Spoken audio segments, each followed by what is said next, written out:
नमस्कार दोस्तों, मैं धर्मेंद्र वर्मा ऑनलाइन स्टडी में आपका बहुत बहुत स्वागत करता हूं। आज हम बात करेंगे दोस्तों हिंदी के 100 अति महत्वपूर्ण प्रश्नों के बारे में, जो एमपी संविधा, सीटेट और विभिन्न परीक्षाओं के लिए महत्वपूर्ण प्रश्न है। ये मॉक टेस्ट है दोस्तों।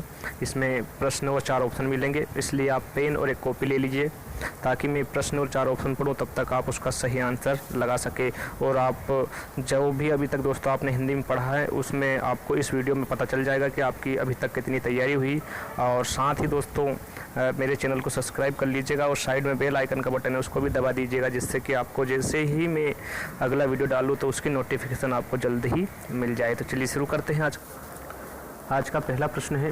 प्रश्न शुरू करने से पहले एक पेन और एक कॉपी ले लीजिए ताकि मैं जब तक प्रश्न और 4 ऑप्शन पढ़ूं तब तक आप उसका सही आंसर अपनी कॉपी में लिख लें। और लास्ट में मुझे ज़रूर बताइएगा जब 100 प्रश्न पूरे हो जाए कि आपको 100 प्रश्न में से कितने नंबर आए। और लास्ट में ये भी बताइएगा दोस्तों कि आज का जो हिंदी का जो वीडियो है दोस्तों आपको कैसा लगा। तो शुरू करते हैं। आज का पहला प्रश्न है, हिंदी दिवस किस दिन मनाया जाता है? 14 जून को, 14 सितंबर को, 28 सितंबर को या फिर 10 अक्टूबर को। 4 ऑप्शन है, तो उसका सही आंसर लिख लीजिए अपनी कॉपी में। तो इसका सही आंसर जाएगा जो हिंदी दिवस है दोस्तों वो 14 सितंबर को मनाया जाता है। अगले प्रश्न की ओर बढ़ते हैं। अगला प्रश्न है, किस तिथि को हिंदी को राजभाषा बनाने का निर्णय लिया गया? किस तिथि को? 15 अगस्त 1947 को, 26 जनवरी 1949 को, 14 सितंबर 1949 को या फिर 14 सितंबर 1950 को। 4 ऑप्शन है, तो अपनी कॉपी में लिख लीजिए इसका सही आंसर। तो इसका सही आंसर आ जाएगा 14 सितंबर 1949 को हिंदी को राजभाषा बनाने का निर्णय लिया गया। अगले प्रश्न की ओर बढ़ते हैं। अगला प्रश्न तीसरा, जो निरोग शब्द है दोस्तों उसमें संधि बताना है। कौन सी संधि है निरोग शब्द में? स्वर संधि है, व्यंजन संधि है, विसर्ग संधि है या फिर इनमें से कोई नहीं। तो जो निरोग शब्द है दोस्तों उसमें विसर्ग संधि है, तो इसका सही आंसर है सी। अगले प्रश्न की ओर बढ़ते हैं। अगला प्रश्न है, लेखक शब्द के अंत में कौन सा प्रत्यय लगा हुआ है? सबसे पहले तो दोस्तों प्रत्यय सबसे पीछे लगता है और उपसर्ग सबसे आगे लगता है, तो ये आपको याद रखने वाली बात है। तो इसमें लेखक का बताना है दोस्तों जो अंत में जो प्रत्यय लगा हुआ है वो क्या है? का है, इक है, आक है या फिर अक है। तो इसका सही आंसर जो लेखक में जो प्रत्यय है दोस्तों वो क्या है? अक। तो इसका आंसर है डी। अगले प्रश्न की ओर बढ़ते हैं। अगला प्रश्न है, विज्ञान शब्द में उपसर्ग है। जो विज्ञान शब्द है दोस्तों उसमें बताना है उपसर्ग क्या है? विग है, ज्ञान है, वी है या फिर अन है। तो इसका सही आंसर जाएगा दोस्तों जो विज्ञान में जो शब्द है उसमें उपसर्ग वी है, तो इसका सही आंसर है सी। अगले प्रश्न की ओर बढ़ते हैं। अगला प्रश्न है छठा, चौराहा में कौन सा समास है? बहुत ही अच्छा प्रश्न है दोस्तों। जो चौराहा शब्द है उसमें कौन सा समास है बताना है। बहुब्री समास है, तत्पुरुष समास है, अवयवी भाव समास है या फिर द्विगु समास है। 4 ऑप्शन इसमें से बताना सही क्या है। तो इसका सही आंसर आ जाएगा जो चौराहा शब्द है दोस्तों उसमें द्विगु समास है, तो इसका सही आंसर है डी। अगला प्रश्न है, कारक के कितने भेद है? बहुत ही अच्छा प्रश्न है, बहुत सरल है दोस्तों, तो सभी को पता होगा कारक के भेद कितने हैं और कौन कौन से हैं। तो जो कारक के भेद है दोस्तों वो 7 है, 8 है, 9 है या फिर 10 है। तो जो कारक के भेद है दोस्तों वो 8 हैं। कौन कौन से हैं? कर्ता है, करण है, अपदान है, अधिकरण है, कर्म है, संप्रदान है, संबंध है और संबोधन है। 8 प्रकार के कारक होते हैं। अगला प्रश्न है, हिंदी भाषा में वचन कितने प्रकार के होते हैं? ये भी बहुत सरल प्रश्न दोस्तों, आपको सभी को पता होगा कितने वचन होते हैं हिंदी भाषा में। 3 होते हैं, 2 होते हैं, 4 होते हैं या फिर 5 होते हैं। तो इसका सही आंसर होगा दोस्तों जो हिंदी भाषा में जो वचन होते हैं वो 2 प्रकार के होते हैं। कौन कौन से होते हैं दोस्तों? एक तो एक वचन होता है और एक बहुवचन होता है। अगला प्रश्न है, क्रिया का मूल रूप कहलाता है? बहुत ही अच्छा प्रश्न दोस्तों। 4 ऑप्शन आपके सामने। क्रिया का मूल रूप क्या कहलाता है? धातु कहलाती है, कारक कहलाता है, क्रिया विशेषण कहलाता है या फिर इनमें से कोई नहीं। 4 ऑप्शन है, फटाफट अपनी कॉपी में लिख लीजिए। जो क्रिया होती है दोस्तों पहले वो जान लेते। क्रिया होती क्या है कि जिस शब्द में किसी कार्य का होना या करना समझा जाए उसे क्रिया कहते हैं। जैसे कि खाना, पीना, पढ़ना, सोना, रहना, जाना आदि, ये सभी दोस्तों क्रिया के अंतर्गत आता है। और इसका सही आंसर लिख लीजिए पहले। इसका सही आंसर क्या है? तो इसका सही आंसर आ जाएगा क्रिया का मूल रूप धातु कहलाता है। तो इसका सही आंसर है ये। जो धातु होता है दोस्तों क्रिया के मूल रूप को धातु कहते हैं और धातु से ही क्रियापद का निर्माण होता है, इसलिए क्रिया का सभी रूपों में धातु उपस्थित रहती है। अगला प्रश्न है, रचना की दृष्टि से क्रिया में कितने भेद होते हैं? कितने भेद होते हैं दोस्तों रचना की दृष्टि से क्रिया में? 2, 3, 4 या फिर 5। तो इसका सही आंसर है जो रचना की दृष्टि से क्रिया के 2 भेद होते हैं। कौन कौन से होते हैं दोस्तों? 2 भेद। पहला होता है सक्रमक क्रिया और दूसरा होता है आक्रमक क्रिया। 2 भेद होते हैं। अगला प्रश्न है अवयव के कितने भेद होते हैं। बहुत ही अच्छा प्रश्न दोस्तों। जो अवयव है उसके कितने भेद होते हैं। 3 होते हैं, 4 होते हैं, 5 होते हैं या फिर 6 होते हैं। बहुत ही अच्छा प्रश्न दोस्तों, फटाफट अपनी कॉपी में लिख लीजिए। तो इसका सही आंसर आ जाएगा जो अवयव है उसके दोस्तों 4 भेद होते हैं। कौन कौन से होते हैं। पहला होता है क्रिया विशेषण, दूसरा होता है संबंध बोधक, तीसरा होता है समुच्चय बोधक और चौथा होता है विस्मयादि बोधक। 4 रहते हैं दोस्तों ये अवयव के भेद। अगले प्रश्न पर बढ़ते हैं। अगला प्रश्न है भागीरथी का पर्यायवाची शब्द है। बहुत ही अच्छा प्रश्न दोस्तों। भागीरथी का पर्यायवाची बताना है। क्या है। सरिता है, गंगा है, यमुना है या फिर निर्झरणी है। 4 ऑप्शन है, तो फटाफट अपनी कॉपी में लिख लीजिए इसका सही आंसर। तो इसका सही आंसर आ जाएगा जो भागीरथी का पर्यायवाची है दोस्तों वो गंगा शब्द है। तो इसका सही आंसर है बी। अगले प्रश्न की ओर बढ़ते हैं। अगला प्रश्न है श्री गणेश का विलोम शब्द है। ये बहुत बार परीक्षा में पूछा जा चुका है दोस्तों। क्या है इसका आंसर। श्री गणेश का विलोम शब्द श्री राधा, विनाश, इति श्री या फिर इनमें से कोई नहीं। तो सभी को पता होगा दोस्तों श्री गणेश का विलोम। तो इसका सही आंसर आ जाएगा जो श्री गणेश का विलोम है वो इति श्री है। तो इसका सही आंसर है सी। अगले प्रश्न की ओर बढ़ते हैं। अगला प्रश्न है सिर हथेली पर रखना का अर्थ है। जो सिर हथेली पर रखने का अर्थ है दोस्तों मुहावरा है ये।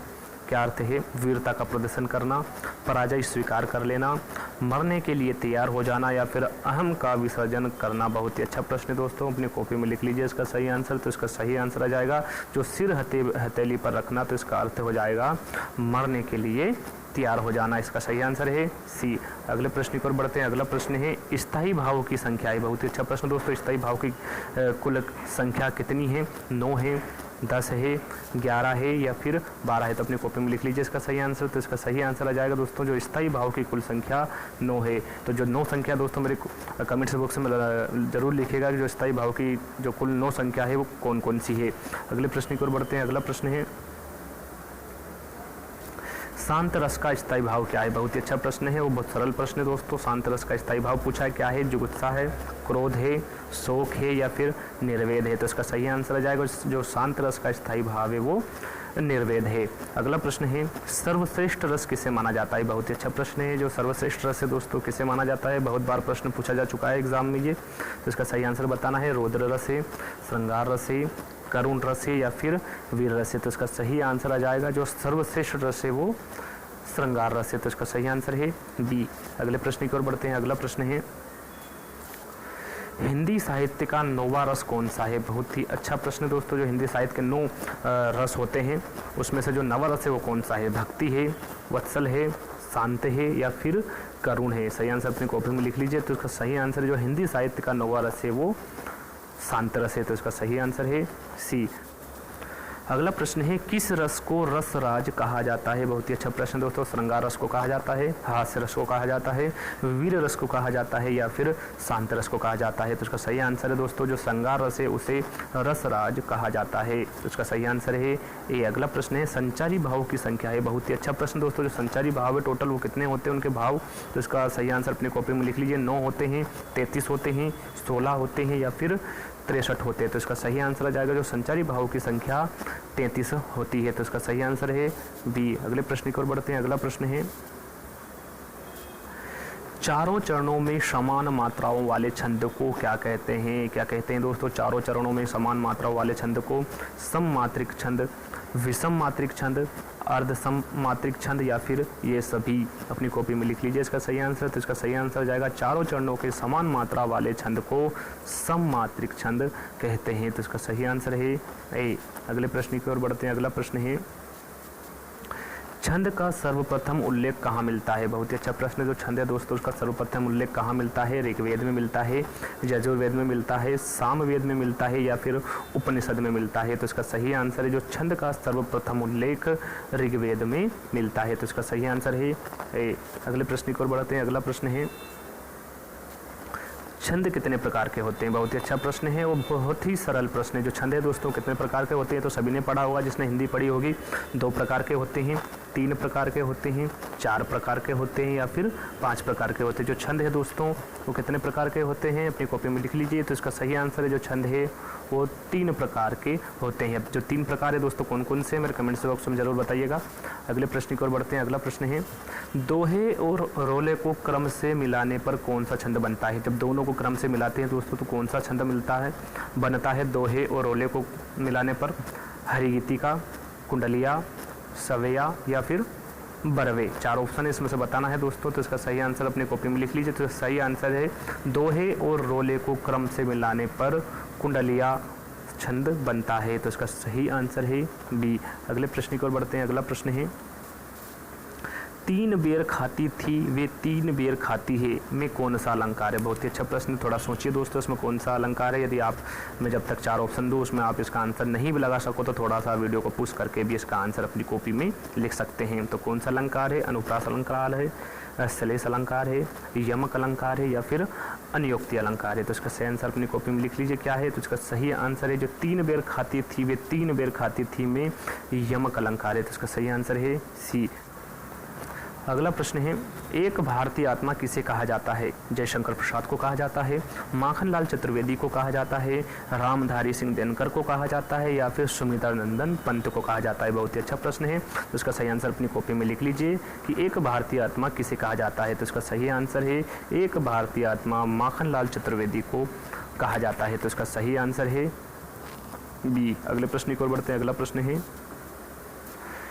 कथा सम्राट किसे कहा जाता है। कथा जो सम्राट है दोस्तों वो किसे कहा जाता है। प्रेमचंद्र को कहा जाता है, जैनेन्द्र कुमार को कहा जाता है, निराला को कहा जाता है या फिर फणीश्वर नाथ रेणु को कहा जाता है। तो इसका सही आंसर अपनी कॉपी में लिख लीजिए। तो इसका सही आंसर आ जाएगा जो कथा सम्राट है वो प्रेमचंद को कहा जाता है। तो इसका सही आंसर है ए। अगले प्रश्न की ओर बढ़ते हैं। अगला प्रश्न है प्रकृति के सुकुमार कवि किसे कहा जाता है। जो प्रकृति के सुकुमार कवि है दोस्तों वो किसे कहा जाता है। जयशंकर प्रसाद को, सुमित्रानंदन पंत को, महादेवी वर्मा को या फिर निराला को। तो अपनी कॉपी में लिख लीजिए इसका सही आंसर। तो इसका सही आंसर है जो प्रकृति के सुकुमार कवि है उसे सुमित्रानंदन पंत कहा जाता है। तो इसका सही आंसर है बी। अगला प्रश्न है मैथिल कोकिल किसे कहा जाता है। जो मैथिल कोकिल है दोस्तों किसे कहा जाता है। विद्यापति को कहा जाता है, अमीर खुसरो को कहा जाता है, चंद्रवरदाई को कहा जाता है या फिर हेमचंद्र को कहा जाता है। बहुत ही अच्छा प्रश्न है। तो इसका सही आंसर अपनी कॉपी में लिख लीजिए। तो इसका सही आंसर है जो मैथिल कोकिल है वो विद्यापति को कहा जाता है। अगला प्रश्न है जायसी किस धारा के कवि है। जो जायसी दोस्तों किस धारा के कवि है। ज्ञानमार्गी काव्य धारा के, प्रेमाख्यानक काव्य धारा के, नाथपंथी काव्य धारा के या फिर रासक काव्य धारा के। 4 ऑप्शन है, इसमें से बताना है दोस्तों। तो अपनी कॉपी में लिख लीजिए इसका सही आंसर।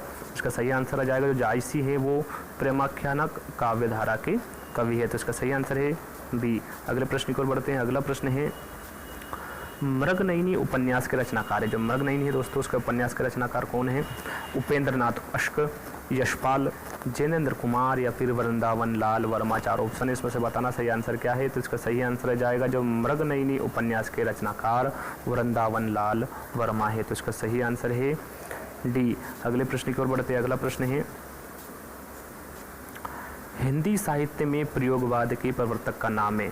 क्या है। निराला है, अज्ञेय है, पंत है या फिर जयशंकर प्रसाद है। 4 ऑप्शन है, इसमें से बताना दोस्तों कि हिंदी साहित्य में प्रयोगवाद के प्रवर्तक का नाम क्या है। तो इसका सही आंसर अपनी कॉपी में लिख लीजिए फटाफट। तो इसका सही आंसर है जो हिंदी साहित्य में प्रयोगवाद के प्रवर्तक का नाम अज्ञेय है। तो इसका सही आंसर है बी। अगले प्रश्न की ओर बढ़ते हैं। अगला प्रश्न है द्विवेदी युग का नामांकरण किसके नाम पर हुआ है। बहुत ही अच्छा प्रश्न है दोस्तों। जो द्विवेदी युग है उसका नामांकरण किसके नाम पर हुआ है। शांति प्रिय द्विवेदी के नाम पर, महावीर प्रसाद द्विवेदी के नाम पर, हजारी प्रसाद द्विवेदी के नाम पर या फिर राम अवध द्विवेदी के नाम पर। 4 ऑप्शन है, तो फटाफट इसका सही आंसर लिख लीजिए। तो इसका सही आंसर आ जाएगा जो द्विवेदी युग का नामकरण है वो महावीर प्रसाद द्विवेदी के नाम पर रखा गया। तो इसका सही आंसर है बी। अगले प्रश्न की ओर बढ़ते हैं। अगला प्रश्न है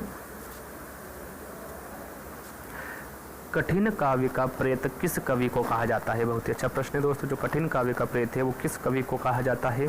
सेनापति को, चिंतामणि को, मणिराम को या फिर केशवदास को।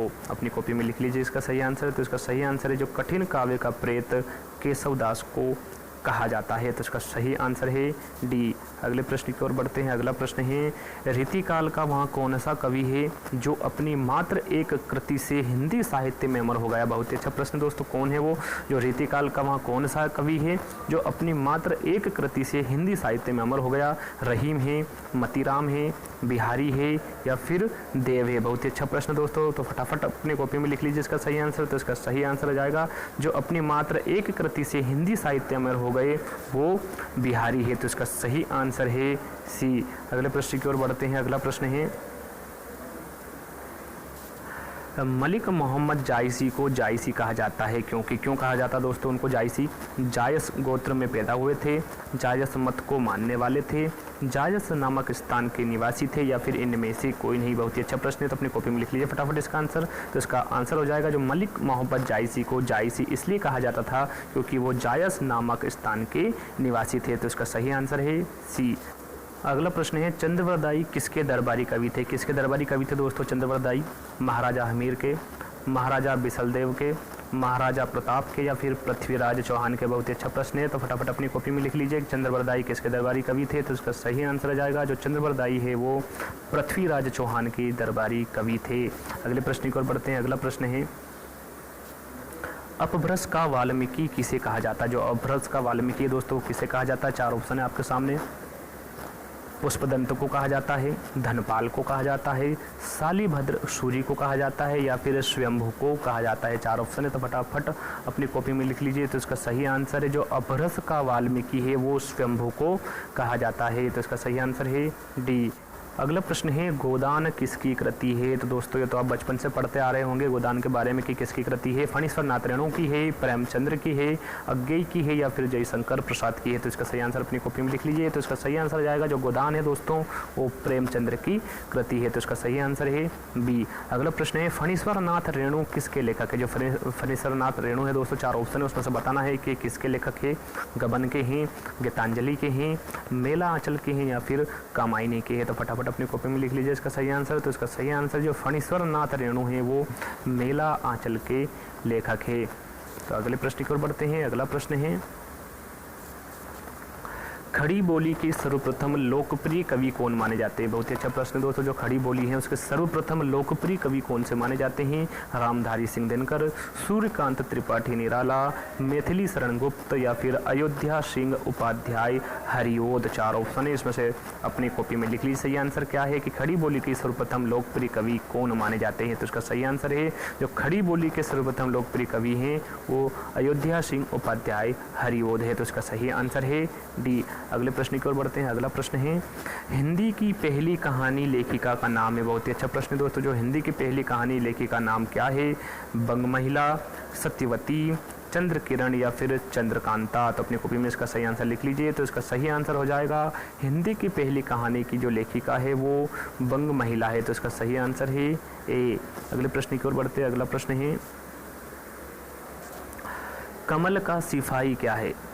जो कमल का सिपाही है वो क्या है? आत्मकथा है, रेखा चित्र है, संस्मरण है, या फिर जीवनी है। तो फटाफट अपनी कॉपी में लिख लीजिए इसका सही आंसर कि कमल का सिपाही क्या है। तो इसका सही आंसर आ जाएगा जो कमल का सिपाही है दोस्तों वो एक जीवनी है। तो इसका सही आंसर है डी। अगले प्रश्न की ओर बढ़ते हैं। अगला प्रश्न है ज्ञानपीठ पुरस्कार पाने वाले हिंदी के प्रथम साहित्यकार है?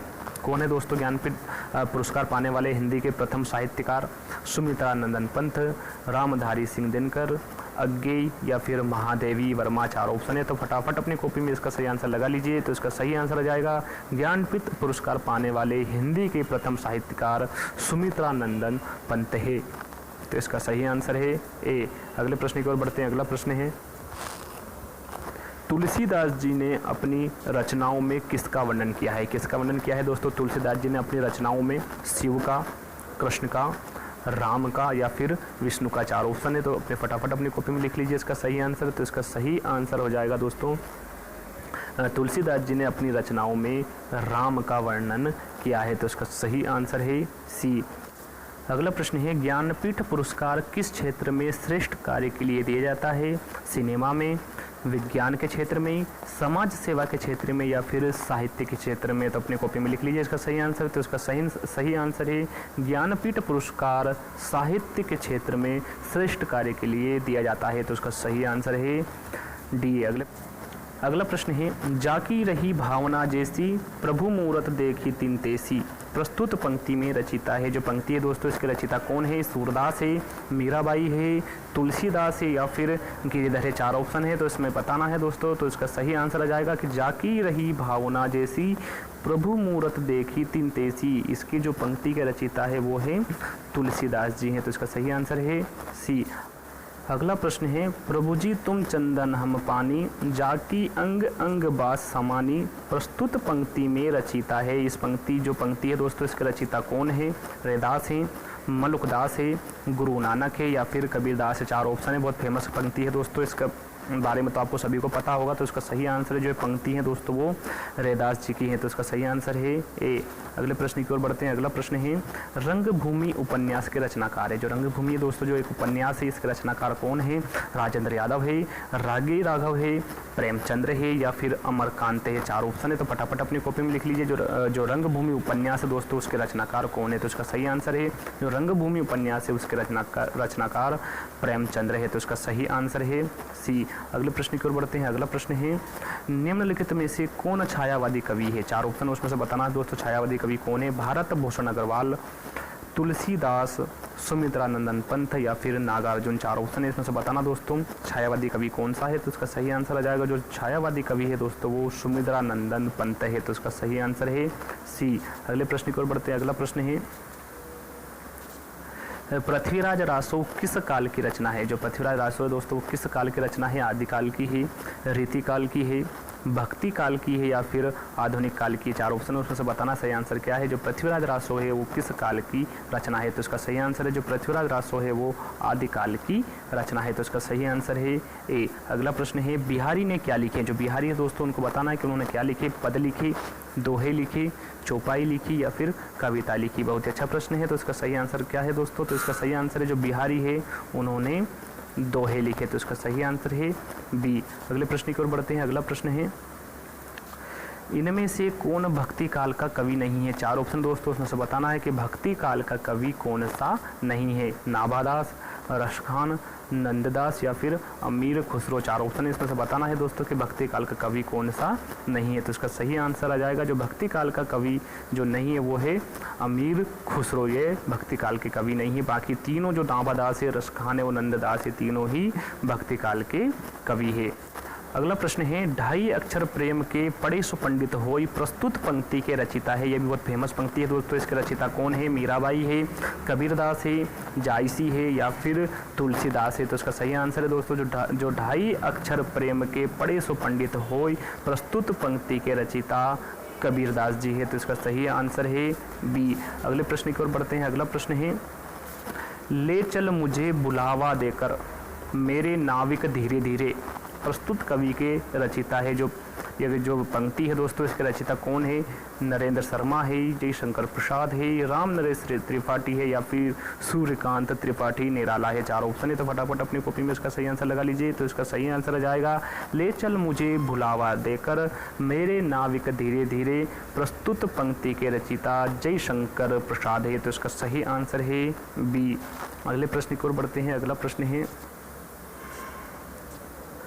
ईदगाह जो कहानी है दोस्तों, उसके रचनाकार है कौन है? ये भी आपने बचपन में पढ़ी होगी दोस्तों, ईदगाह। तो इसके रचनाकार बताना है कौन है? प्रेमचंद्र है, अज्ञेय है, प्रसाद है या फिर जैनेन्द्र है। 4 ऑप्शन है, उसमें बताना है। तो इसका सही आंसर है, जो ईदगाह कहानी है उसके रचनाकार प्रेमचंद्र है, तो इसका सही आंसर है ए। अगला प्रश्न है, राम दरबारी उपन्यास के रचिता है। जो राम दरबारी है दोस्तों, उसका उपन्यास है ये, इसके रचिता कौन है?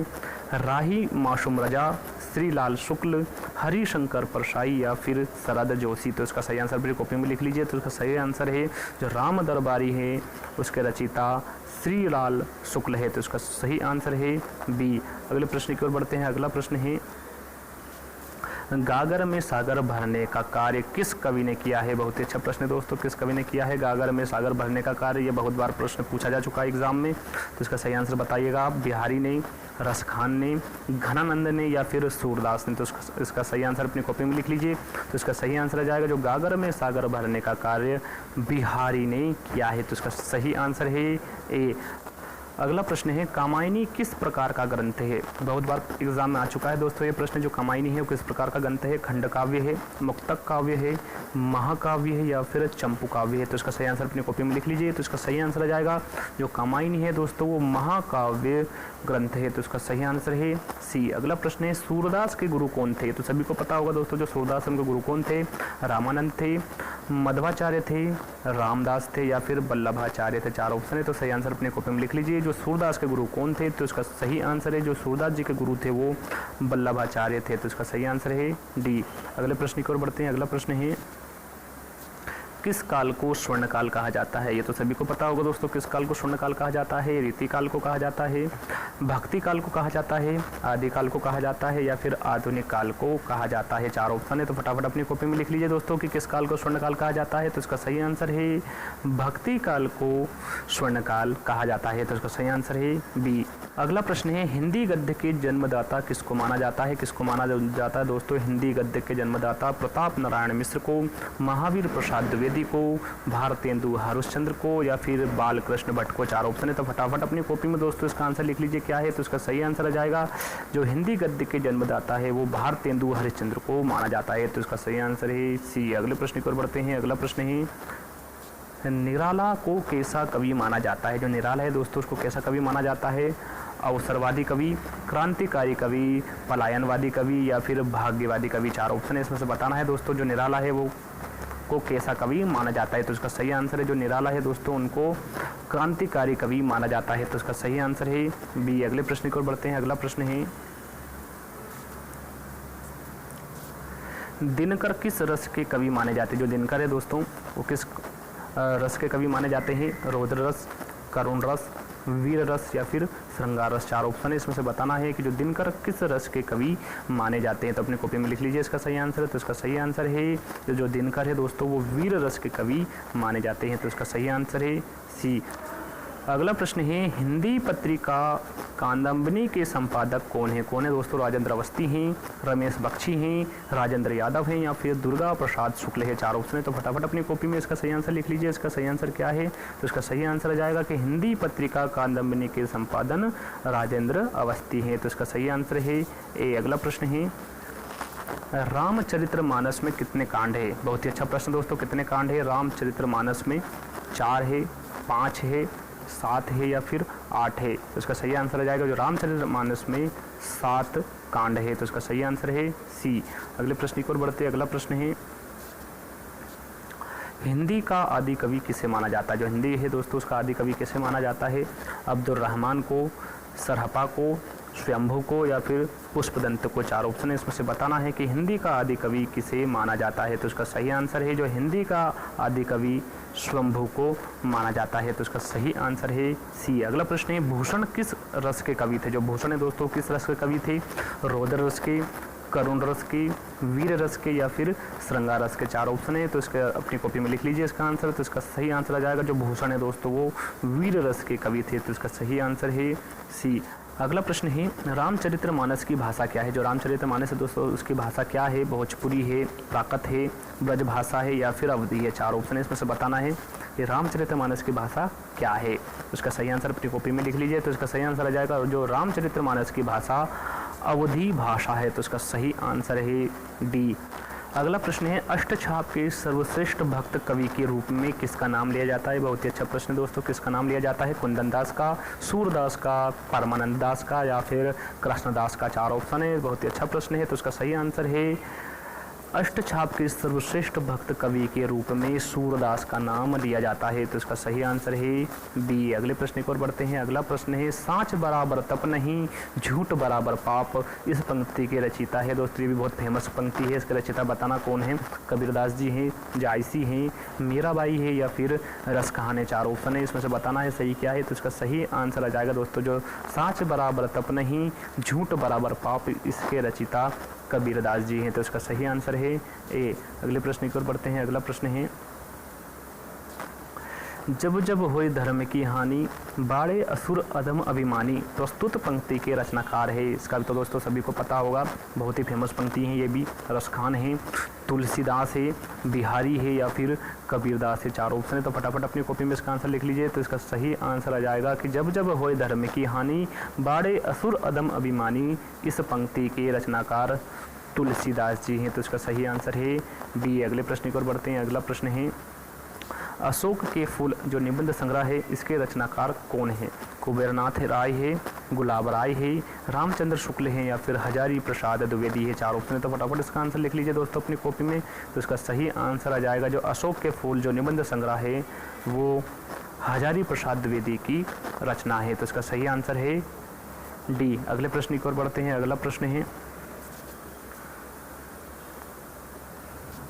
संस्कृति के 4 अध्याय किसकी रचना है? जो संस्कृति के 4 अध्याय दोस्तों उसके बारे में बताना है। ये किसकी रचना है? रामधारी सिंह दिनकर की है, भगवती चरण वर्मा की है, माखनलाल चतुर्वेदी की है या फिर सुमित्रा कुमारी चौहान की है। तो फटाफट अपनी कॉपी में लिख लीजिए इसका सही आंसर। तो इसका सही आंसर आ जाएगा दोस्तों जो संस्कृति के 4 अध्याय है वो रामधारी सिंह दिनकर की रचना है। तो इसका सही आंसर है ए। अगले प्रश्न की ओर बढ़ते हैं। अगला प्रश्न है जो पद्मावत किसकी रचना? जो पद्मावत है दोस्तों बहुत फेमस है ये किसकी रचना है?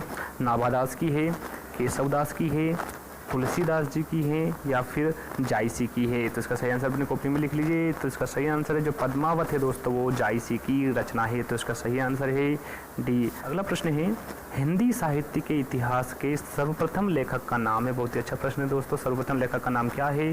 जॉर्ज ग्रियर्सन है, शिव सिंह सेंगर है, आचार्य रामचंद्र शुक्ल है या फिर गारसादा तासी है। 4 ऑप्शन है, इसमें से बताना दोस्तों कि हिंदी साहित्य के इतिहास के सर्वप्रथम लेखक का नाम क्या है। तो इसका सही आंसर है हिंदी साहित्य के इतिहास के सर्वप्रथम लेखक का नाम गारसादा दासी है। तो इसका सही आंसर है डी। अगला प्रश्न है रामधारी सिंह दिनकर को भारतीय ज्ञानपीठ पुरस्कार प्राप्त हुआ था रश्मिरथी पर, परशुराम की प्रतीक्षा पर, कुरुक्षेत्र पर या फिर उर्वशी पर। 4 ऑप्शन है, तो फटाफट अपना आंसर लिख लीजिए। तो इसका सही आंसर आ जाएगा दोस्तों रामधारी सिंह दिनकर को भारतीय ज्ञानपीठ पुरस्कार उर्वशी पर प्राप्त हुआ था। तो इसका सही आंसर है डी। अगले प्रश्न की ओर बढ़ते हैं। अगला प्रश्न है प्रेमचंद्र के अधूरे उपन्यास का नाम है। जो प्रेमचंद्र है दोस्तों उसके अधूरे उपन्यास का क्या नाम है?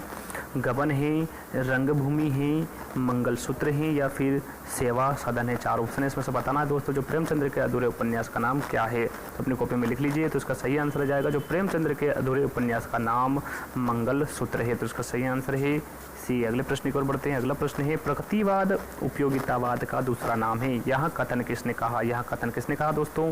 रामविलास शर्मा ने कहा, प्रेमचंद्र ने कहा, नंद दुलारे वाजपेयी ने कहा या फिर सुमित्रा नंदन पंत ने कहा। 4 ऑप्शन है, तो इसका फटाफट अपनी कॉपी में लिख लीजिए इसका सही आंसर। तो इसका सही आंसर हो जाएगा प्रगतिवाद उपयोगितावाद का दूसरा नाम है। यहाँ कथन नंद दुलारे वाजपेयी ने कहा। तो इसका सही आंसर है सी। अगले प्रश्न की ओर बढ़ते हैं। अगला प्रश्न है कि छायावाद के प्रवर्तक का नाम है। जो छायावाद के प्रवर्तक का नाम बताना है कौन है? सुमित्रा नंदन पंत है, श्रीधर पाठक है, मुकुटधर पांडे हैं या फिर जयशंकर प्रसाद है। बहुत ही अच्छा प्रश्न है। तो 4 ऑप्शन है, आपकी कॉपी में लिख लीजिए इसका सही आंसर। तो इसका सही आंसर आ जाएगा छायावाद के प्रवर्तक जयशंकर प्रसाद है। तो इसका सही आंसर है डी। अगले प्रश्न की ओर बढ़ते हैं। अगला प्रश्न है हिंदी के सर्वप्रथम प्रकाशित पत्र का नाम है। सर्वप्रथम प्रकाशित पत्र का क्या नाम है दोस्तों? हिंदी के सर्वप्रथम सम्मेलन पत्रिका, उत्तंड मार्तंड, सरस्वती या फिर नागरी प्रचारणी पत्रिका। 4 ऑप्शन है, फटाफट अपनी कॉपी में लिख लीजिए इसका सही आंसर। तो इसका सही आंसर आ जाएगा जो हिंदी के सर्वप्रथम प्रकाशित पत्र का नाम उत्तंड मार्तंड है। तो इसका सही आंसर है बी। अगले प्रश्न की ओर बढ़ते हैं। अगला प्रश्न है कि हिंदी के प्रथम गद्यकार है। जो हिंदी के प्रथम गद्यकार कौन है? राजा शिव प्रसाद, सितारे हिंद, लल्लू लाल, भारतेंदु हरिश्चंद्र या फिर बालकृष्ण भट्ट। 4 ऑप्शन है, इसमें से बताना है सही आंसर क्या है। तो इसका सही आंसर जो हिंदी के प्रथम गद्यकार है वो लल्लू लाल जी है। तो इसका सही आंसर है बी। अगले प्रश्न की ओर बढ़ते हैं। अगला प्रश्न है निर्गुण भक्ति काव्य का प्रमुख कवि है। जो निर्गुण भक्ति काव्य का प्रमुख कवि कौन है? सूरदास है, तुलसीदास है, कबीरदास है या फिर केशवदास है। 4 ऑप्शन है, फटाफट अपनी कॉपी में इसका सही आंसर लगा लीजिए। तो इसका सही आंसर आ जाएगा जो निर्गुण भक्ति काव्य का प्रमुख कवि कबीरदास जी है। तो इसका सही आंसर है सी। अगले प्रश्न की ओर बढ़ते हैं। अगला प्रश्न है निम्नलिखित में से सबसे पहले अपनी आत्मकथा हिंदी में किसने लिखी? किसने लिखी दोस्तों सबसे पहले अपनी आत्मकथा हिंदी में? श्याम सुंदर दास ने, सेठ गोविंद दास ने, जवाहरलाल नेहरू ने या फिर राजेंद्र प्रसाद ने। 4 ऑप्शन है, फटाफट अपनी कॉपी में इसका आंसर लिख लिए किसने लिखी। तो इसका सही आंसर है राजेंद्र प्रसाद ने सबसे पहले अपनी आत्मकथा हिंदी में लिखी। तो इसका सही आंसर है डी। अगले प्रश्न की ओर बढ़ते हैं। अगला प्रश्न है चिंतामणि के रचयिता है। जो चिंतामणि दोस्तों उसके बारे में बताना कौन है उसके रचयिता रचयिता जयशंकर प्रसाद, महावीर प्रसाद द्विवेदी, रामचंद्र शुक्ल या फिर हरिओद। चार ऑप्शन है, तो इसका आंसर लिख लीजिए अपनी कॉपी में। तो इसका सही आंसर आ जाएगा जो चिंतामणि के रचयिता है वो रामचंद्र शुक्ल है। अगले प्रश्न की ओर बढ़ते हैं। अगला प्रश्न है, हिंदी कविता को छंदों की परिधि से मुक्त कराने वाले थे, कौन थे? सुमेधानंद पंत, जयशंकर प्रसाद, महादेवी वर्मा या फिर सूर्यकांत त्रिपाठी निराला। चार ऑप्शन है, फटाफट अपनी कॉपी में इसका आंसर लिख लीजिए। तो इसका सही आंसर है जो हिंदी कविता को छंदों की परिधि से मुक्त कराने वाले सूर्यकांत त्रिपाठी निराला थे। तो इसका सही आंसर है डी। अगले प्रश्न की ओर बढ़ते हैं। अगला प्रश्न है, कबीरदास की भाषा थी, जो कबीरदास दोस्तों उनकी कौन सी भाषा थी? ब्रज भाषा थी, कन्नौजी भाषा थी, संदुक्कड़ी भाषा थी या फिर खड़ी बोली थी? बहुत ही अच्छा प्रश्न है। तो इसका सही आंसर अपने कॉपी में लिख लीजिए। तो इसका सही आंसर है जो कबीरदास जी की भाषा है वो संदुक्कड़ी थी। तो इसका सही आंसर है सी। अगले प्रश्न की ओर बढ़ते हैं। अगला प्रश्न है,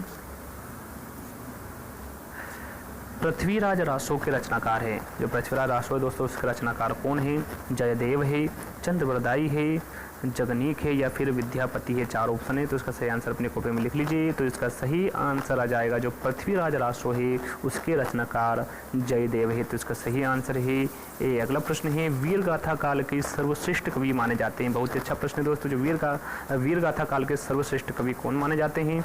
चंद्रवरदाई, जगनीक, दलपति विजय या फिर विद्यापति? चार ऑप्शन है, फटाफट अपनी कॉपी में इसका सही आंसर लगा लीजिए। तो इसका सही आंसर है दोस्तों जो वीर गाथा काल के सर्वश्रेष्ठ कवि है वो चंद्रवरदाई को माना जाता है। तो इसका सही आंसर है ए।